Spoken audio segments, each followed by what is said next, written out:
নমস্কাৰ প্ৰিয় শ্ৰোতাসকল, এই ভিডিঅ'টিত আমি ধনু ৰাশিৰ জাতক জাতিকাসকলে জেঠ মাহটো কেনেদৰে অতিবাহিত কৰিব তাৰ বিষয়ে আলোচনা কৰিম।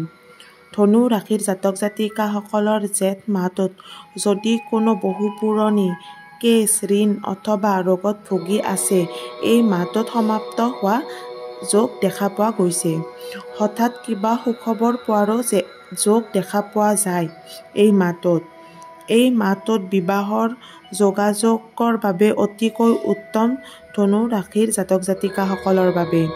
নতুন কাম ব্যৱসায় আদি এই মাহত আৰম্ভ কৰিব পাৰিব। মাতৃৰ শৰীৰৰ প্ৰতি লক্ষ্য ৰাখক। পিতৃৰ পৰা সকলো ক্ষেত্ৰত সহায় লাভ কৰিব। অধিক উন্নতিৰ বাবে গণেশজীক পূজা কৰক।